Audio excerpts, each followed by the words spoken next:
Hi, this is Isaac D. நான் திருச்சியில் பிறந்து வளர்ந்தேன். நான் ஒரு கவர்மெண்ட் குவார்ட்டர்ஸில் பிறந்து வளர்ந்தனால என்னை சுற்றி எல்லாருமே இன்ஜினியராகவும் டாக்டராகவும் தான் அவங்க விருப்பப்பட்டாங்க. அதே மாதிரியான விருப்பம் எனக்கும் இருந்துச்சு. ஆண்டவர் எனக்கு கிஃப்ட் ஆஃப் மியூசிக்கை தந்திருந்தார். ஸோ இதை வச்சு நான் சர்ச்சிலையும் மற்ற ஊழியத்துலேயும் உதவி செய்து கொண்டிருந்தேன். நான் என் வாழ்க்கையை எப்படி துவங்கினேன்னா, நான் ஒரு நல்ல கம்பெனியில் வேலை செய்யலாம், அதுக்கப்புறம் என்னால் முடிஞ்ச அளவுக்கு சண்டேலையும் மற்ற ஊழியத்துக்கும் போய் உதவி செய்யலாம் அப்படிங்கிற ஒரு எண்ணத்தோடு தான் வாழ்ந்துட்டு இருந்தேன். இதனால் நான் இன்ஜினியரிங் படித்தேன், MBA படித்தேன். சில நாட்கள் நான் ஒரு கம்பெனிலேயே வேலை செஞ்சேன். அதுக்கப்புறம் ஆண்டவர் வேறு டைரெக்ஷனில் என்னை கொண்டு போனார். என்னை ஒரு ஃபுல் டைம் மியூசிஷியன் ஆக்கினார்.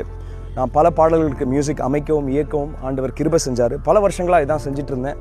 மியூசிக் டைரக்டராக இருந்தேன். அதுக்கப்புறம் நான் நினைக்காத ஒரு அழைப்பு என் வாழ்க்கையில் வந்தது.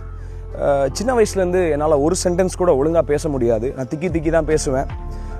என்னால் தைரியமாக சில காரியங்களை பண்ணவே முடியாது. எனக்கெல்லாம் ஊழிய அழைப்பு இருக்கா, என் வாழ்க்கையை கொண்டெல்லாம் ஆண்டவர் பயன்படுத்துவாரா அப்படிங்கிற எண்ணம்லாம் எனக்கு இருந்திருக்கு. ஆனால் ஆண்டவர் வித்தியாசமான விதத்தில் அவர் சொன்னார், என்னுடைய கிருபை உனக்கு போதும், உன்னுடைய பலவீனத்தில் என்னுடைய பலன் பூர்ணமாக விளங்கும் அப்படின்னு என்னையும் ஆண்டவர் பாஸ்டராக்குனார், ஊழியத்தில் அழைச்சார். இப்போ கூட கிங்டம் கம்யூனிட்டி சர்ச்சோட பாஸ்டராக நான் உங்களுக்கு முன்னாடி நிற்கிறேன். என் வாழ்க்கையை நான் திரும்பி பார்க்குறப்போ என் வாழ்க்கையில் நிறைய காரியங்கள் நடந்திருக்குங்க. சில நாட்கள் ரொம்ப சந்தோஷமாக இருந்திருக்கிறது, சில நாட்கள் ரொம்ப அழுகையான நாட்களாக இருந்திருக்கு.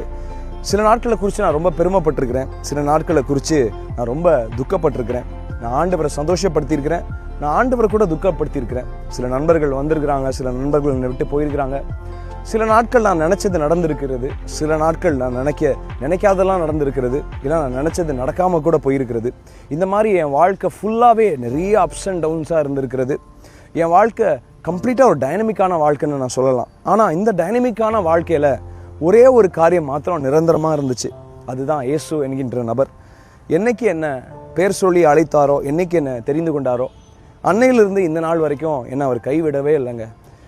என்னுடைய நீதியை வச்செல்லாம் அவர் என்னை கைவிடாமல் இல்லை, என் மேலே வச்சிருக்கிற நேசத்தினால அவர் என்னை ஒரு நாள் கூட கைவிட்டதில்லை. இந்த வாழ்க்கை பயணத்தில் ஆண்டவர் இசை வழியாக என்னோட பல காரியங்களை தொடர்பு கொண்டார். நிறைய பாடல்களும் தந்தார். அந்த பாடல்கள்லாம் நான் ஏற்கனவே ரிலீஸ் பண்ணியிருக்கிறேன்.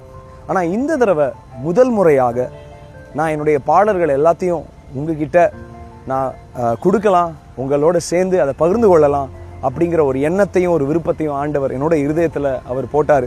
ஸோ இந்த டிசம்பர் 14ஆம் தேதி என்னுடைய பாடல்கள், நான் மற்றவங்களுக்கு மியூசிக் அமைத்த பாடல்கள், எங்கள் சர்ச் கிங்டம் கம்யூனிட்டியோட சாங்ஸ், இது எல்லாத்தையும் உங்களோட முதல் முறையாக நான் பகிர்ந்து கொள்ள விருப்பப்படுறேன். So mark your calendars.